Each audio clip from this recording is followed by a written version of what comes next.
Hello guys, आज हम लोग पढ़ते हैं स्टैंडर्ड 8 का सेकेंड पार्ट लेसन नंबर 3 का 3.4 प्लास्टिक। हमारे डे टू डे लाइफ में हम लोग को प्लास्टिक्स अलग अलग टाइप के आर्टिकल्स देखने को मिलते हैं। आपको लिस्ट बतानी है ऐसे सारे जो आर्टिकल्स आपके आजू बाजू है और उसके यूजेस के बारे में। प्लास्टिक जो है वो पॉलीमर लाइक सिंथेटिक फाइबर होता है। दो सेम वे में अरेंजमेंट होती है। एक तो देखेंगे ए में आपको लीनियर अरेंजमेंट देखने को मिलेगी। ए में आपको दिख रहा है सीधी एकदम लाइन जा रही होती है और बी में क्रॉस लिंक होता है। ठीक है, ये जो प्लास्टिक्स जो है वो हर शेप में साइज में अवेलेबल है। आपको पता आप सोचोगे कि हैव यू एवर वंडर कि ये कैसे पॉसिबल है। एक्चुअली फैक्ट जो प्लास्टिक है वो मोल्डेबल शेप में मोल्डेबल है। वो किसी भी शेप में हम लोग उसको मोल्ड कर सकते हैं, रिसाइकल कर सकते हैं, रीयूज कर सकते हैं। It can be colour in any shape और any colour you wanted to colour it. Melt easily हो जाता है, उसको रोल करके शीट भी बना पाते हैं और उसमें से वायर भी बना पाते हैं। इसकी वजह से, उसके बहुत सारे यूजेस होने की वजह से इट्स अ वर्सेटाइल मटेरियल जो पूरे वर्ल्ड में बहुत अच्छे से यूज़ किया जाता है, बहुत मात्रा में यूज़ किया जाता है। पॉलीथीन के बारे में बता दी तो पॉलीथीन दो वर्ड से बना होता है, that is a poly plus ethane. इसका यूज़ है पॉलीथीन बनाने के लिए। जो बैग हम लोग घर पे यूज़ करते हैं वो आप देखेंगे तो प्लास्टिक ईजिली बैंड कर सकते हैं। ठीक है, सो उस हिसाब से दो टाइप के प्लास्टिक डिसाइड होते हैं। आप देखेंगे कुछ प्लास्टिक आर्टिकल्स है वो बैंड हो जाते हैं इजीली और कुछ जो होता है ब्रेक हो जाते हैं हम लोग जैसे ही बैंड करते हैं।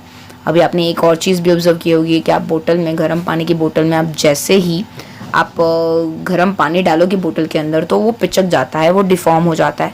And such plastic which get deform easily on heating can be bend easily, उसको बोलेंगे थर्मोप्लास्टिक। जो ऐसे बैंड इजीली हो जाता है और जो हीटिंग से डिफॉर्म हो जाता है वैसे टाइप के प्लास्टिक्स को थर्मोप्लास्टिक बोलेंगे। स्पेशली पॉलीथीन एंड पीवीसी, जिसको टॉयज़ बनाने में, कॉम बनाने में और बहुत सारे अलग अलग टाइप के कंटेनर बनाने में यूज़ होते हैं। On the other hand second type के प्लास्टिक होते हैं थर्मोप्लास्टिक, थर्मोसेटिंग प्लास्टिक। एक्चुअली एक बार ही मोल्ड हो सकते हैं, उसके बाद इसको सॉफ्टन नहीं कर सकते। आप कितना भी हीट कर लो वो वही फॉर्म में रहेंगे। स्पेशली अगर टाइप बोलूँ तो बेकेलाइट और मेलामाइन। बेकेलाइट बहुत ही पुअर कंडक्टर होता है हीट एंड इलेक्ट्रिसिटी का, इसलिए जनरली उसको इलेक्ट्रिकल स्विच, यूटेंसिल्स या फिर कुकर के वो जो हैंडल होते हैं वो बनाने में यूज़ होता है। ये फायर रेजिस्टेंस होते हैं और हीट को काफ़ी मात्रा में झेल पाते हैं, इसीलिए जनरली कभी कभी फ्लोर की टाइल्स बनाने में, किचन के जो कपड़े हैं, फैब्रिक है स्पेशली जो फायर नहीं कैच करते, वो बनाने में यूज़ होता है। सो थर्मोसेटिंग और थर्मोप्लास्टिक्स के बहुत सारे वेरियस यूजेस है। उसकी वजह से प्लास्टिक जो है वो वर्साटाइल प्लास्टिक्स कहलाता है और पूरे वर्ल्ड में उसकी बहुत डिमांड है। Plastics as a material of a choice today. If you think of storing a food तो हम लोग को पहली चीज़ याद आती है कि अगर हम लोग को वाटर, मिल्क, पिकल या फिर ड्राई फूड अगर हम लोग को स्टोर करना है तो हम लोग को पहला आइडिया आता है प्लास्टिक कंटेनर। एक्चुअली क्योंकि वो बहुत ही लाइट वेटेड है, सस्ते में मिल जाता है, उसकी स्ट्रेंथ भी बहुत अच्छी होती है और हम लोग इजीली हैंडल कर पाते हैं। Being lighter as compare to metals, plastics car में, एयरक्राफ्ट में, स्पेस क्राफ्ट में भी यूज़ होता है। अगर लीस्ट बनाने बैठे आर्टिकल्स के तो बहुत सारी आर्टिकल्स बनेगी जो प्लास्टिक से है, जैसे कि स्लीपर्स, फर्नीचर, डेकोरेटेड पीस, बहुत सारी। Plastic is non reactive. Plastic actually ion के साथ रिएक्टिव होकर रस नहीं क्रिएट करता है, वो उसका सबसे बड़ा प्लस पॉइंट है। अगर मैं उसको हवा में अगर खुला छोड़ दूंगी सालों के साल तो it does not corrode. Plastic do not react with the water and air. So इसीलिए इसका यूज़ वेरियस चीज़ों को स्टोर करने के लिए यूज़ होता है, इंक्लूडिंग केमिकल्स। सेकेंड पॉइंट है plastic is light and strong and durable.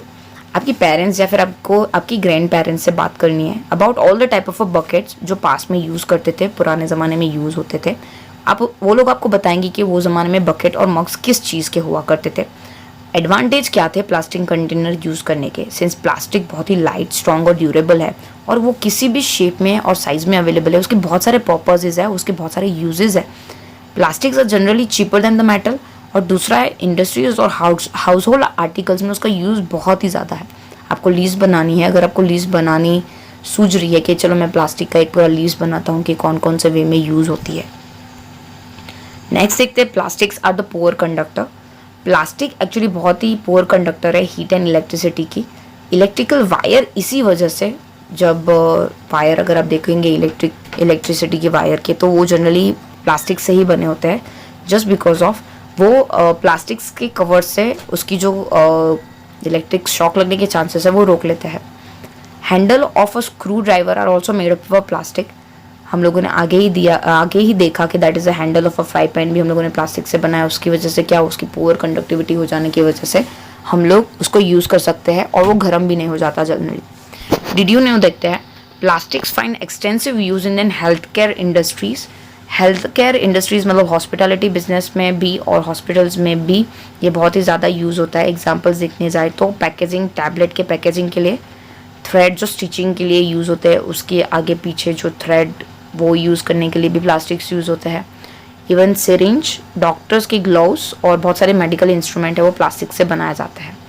Plastic के कुकवेयर भी आने लगे आज तो। माइक्रोवेव स्पेशली जो ओवन के अंदर के जो हम लोग जो बर्तन रखते हैं वो भी वो हीट प्रोटेक्टर होता है। दैट इज़ वाई फूड उससे अफेक्ट नहीं होता। प्लास्टिक्स के वेसल्स यूज़ किए जाते हैं खाने को गर्म करने के लिए। दूसरा है टेफ्लॉन। ये स्पेशल टाइप ऑफ प्लास्टिक्स है विच oil and water do not stick, जिसमें पानी और ऑयल स्टिक नहीं होता है। नॉन स्टिक जनरली हम लोग उसको बोलते हैं, जो फेमस है आज के ज़माने में कि नॉन स्टिक की फ्राई पैन्स है वो सब चीज़ें यूज़ करते हैं।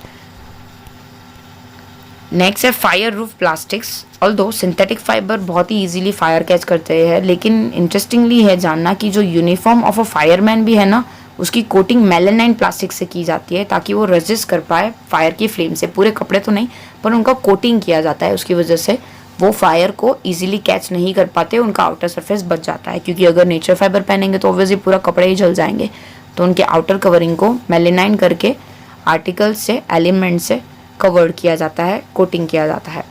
नेक्स्ट पढ़ते 3.7 that is a plastics and environment. हम लोग जब भी मार्केट जाएंगे ना तो we get usually things wrap in the plastics या फिर पॉलीथीन बैग में पैक करके मिलेंगे। इसके पीछे रीजंस ये है कि plastics waste keeps getting accumulated in our homes. Ultimately plastics find is way in the garbage. Actually इसका एक रीज़न ये है कि इसका एक डिसएडवांटेज एक्चुअली ये है कि हर जगह पे प्लास्टिक्स हो जाते हैं, घर में भी प्लास्टिक्स हो जाते हैं। अल्टीमेटली प्लास्टिक्स गार्बेज में भी मिल जाते हैं। डिस्पोजेबल प्लास्टिक एक्चुअली आज के 21st सेंचुरी की सबसे लेटेस्ट प्रॉब्लम है।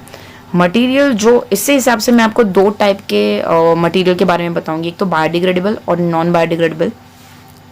जो सब्सटेंस है वो ज़मीन के साथ घुल मिल जाते हैं या फिर डिकम्पोज हो जाते हैं, उसका फॉर्म चेंज होकर ज़मीन के साथ मिक्स हो जाते हैं। उसको जो बैक्टीरिया उसके ऊपर एक्शंस करके उसको सड़ा देते हैं, उसको बोलेंगे बायोडिग्रेडेबल और मटेरियल, और उसको बोलेंगे बायोडिग्रेडेबल मटेरियल। नेक्स्ट देखेंगे नॉन बायोडिग्रेडेबल मटेरियल। जो मटेरियल है वो जो डिकम्पोज नहीं होते by the nature process of bacteria, उसको नॉन बायोडिग्रेडेबल बोलेंगे। अनफॉर्चुनेटली जो हम लोग प्लास्टिक पढ़ रहे हैं वो नॉन बायोडिग्रेडेबल वेस्ट है, जिसकी वजह से वो ज़मीन के साथ रिएक्ट नहीं करता है, वो मिक्सड अप नहीं होता है, तो सालों के साल वो वही रहता है। सो उसका जो एडवांटेज है वो डिसएडवांटेज में बदल जाता है कि हम लोग उससे गेट रीड ऑफ नहीं हो पाते, उससे छुटकारा नहीं पा पाते।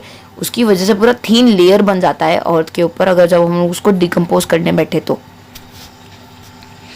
नीचे आपको 3.3 टेबल्स में दिख रहा होगा कि जो टाइप ऑफ वेस्ट दिया हुआ है और वो लिस्टेड आउट किया है कि उसका नेचर क्या है, बायोडिग्रेडेबल है कि डिग्रेडेबल है। अगर वेजिटेबल्स, फ्रूट्स या फिर फूड स्टफ का अगर लेफ्ट ओवर देखे तो उसको 1 से 2 वीक लगेंगे उसको सड़ने में, सो वो बायोडिग्रेडेबल वेस्ट है। पेपर है उसको 10 से 30 दिन लगेंगे तो वो बायोडिग्रेडेबल वेस्ट है। कॉटन क्लोथ्स है वो 2 से 5 महीने लगाते हैं डिकम्पोज होने में, तो वो बायोडिग्रेडेबल वेस्ट हुए। वुड है 10 से 15 साल लगाते हैं, वो बायोडिग्रेडेबल वेस्ट है। वुलन क्लोथ्स है पूरा साल लगाते हैं, so that is why it's a biodegradable waste. पंटीन, एल्यूमिनियम और मेटल कैन है वो नॉन बायोडिग्रेडेबल है क्योंकि उनको हज़ारों साल लगते हैं। प्लास्टिक बैग्स वो भी थोड़े साल लेते हैं, इसीलिए वो नॉन बायोडिग्रेडेबल वेस्ट है। Since plastic takes several years to decompose, ये एनवायरनमेंट फ्रेंडली नहीं है, उसकी वजह से एनवायरनमेंट में पोल्यूशन होता है। जब उसको बर्न भी करने जाओ तो it's a quite slow process और कम्प्लीटली बर्न नहीं होता है इजीली, और जब भी बर्न भी होता है तो हवा में बहुत सारे पॉइजनस फ्यूम्स रिलीज करता है जो हमारे एटमॉस्फेयर को पोल्यूट करता है। Avoid the use of plastic, इसीलिए सजेशन हम लोग ये देंगे कि प्लीज़ प्लास्टिक का बने उतना कम यूज़ कीजिए। Make a use of a bag जो कॉटन क्लोथ से या फिर जूट क्लोथ से बनी होती है। जब आप शॉपिंग करने जाओ तो please use this kind of a bag. Biodegradable and non biodegradable waste should be collected separately. जब वो कचरा वाला लेने आए तो वो दोनों वेस्ट है वो अलग अलग कर देने चाहिए ताकि वो उनसे उनका डिकम्पोज ईजिली कर पाए। Can you suggest some other way which you can contributed toward reducing the use of plastic material? आपके पास अगर कोई आइडिया है तो प्लीज़ कमेंट बॉक्स में बताइएगा कि प्लास्टिक मटेरियल से गेट रिड कैसे हो पाए। It is better to recycle the plastic waste. Most of the thermoplastic can be recycled. Actually यही बेटर है कि जो प्लास्टिक वेस्ट है वो रिसाइकल हम लोग कर दें। थर्मोप्लास्टिक कैन बी रिसाइकल, बहुत सारे थर्मोप्लास्टिक्स है जिसको हम रिसाइकल करके चला सकते हैं, और जो रिसाइकल चला सकते हैं, कर सकते हैं, उसकी आपको एक लिस्ट बनानी है। However during the recycling certain colouring agents are added, this limit is uses specially for the storage of a food. यहाँ पे हमको 4R के एक प्रिंसिपल के बारे में बताया गया है, that is a 4R means reduce, reuse, recycle and recover. ये डेवलप करनी है हम लोग को हैबिट, ताकि हम लोग हमारे एनवायरनमेंट को बचा पाए। Have you ever seen, box के बारे में पढ़ते हैं, have you ever seen the garbage dump where is the animal specially cow are eating garbage. Actually इससे क्या होता है पता है, वो जो हम लोग जो भी पॉलीथीन बैग्स वो सब फेंकते हैं वो फूड वेस्ट के फॉर्म में वो खा जाता है, और ये जो पॉलीथीन बैग है, जो रैपर है, वो उनकी बॉडी में चला जाता है, रेस्पिरेटरी सिस्टम्स में क्लॉक हो जाता है, स्टमक में अटक जाता है, उसकी वजह से वो मर जाता है। Poly bag carelessly thrown here and there responsible for the clogging of drainage. Drain भी हमारी क्लॉग हो जाती है, उसकी वजह से हम लोग को बहुत सारी प्रॉब्लम्स झेलनी पड़ती है कि बाढ़ आ जाती है या फिर फ्लड का पानी ईजिली नहीं निकल पाता है। Sometimes we are very careless and throw the wrapper of the chips, biscuits and the eatables on the road, जो पब्लिक प्लेस पे हम लोग डाल देते हैं। अब हम लोग को दूसरी बारी सोचना चाहिए, बिकॉज एक रिस्पॉन्सिबल सिटीजन का ये आइडिया होता है एनवायरनमेंट को क्लीन रखने का। सो हमारी ड्यूटी है कि हम लोग को ये सारी चीज़ें डस्टबिन में डालनी चाहिए।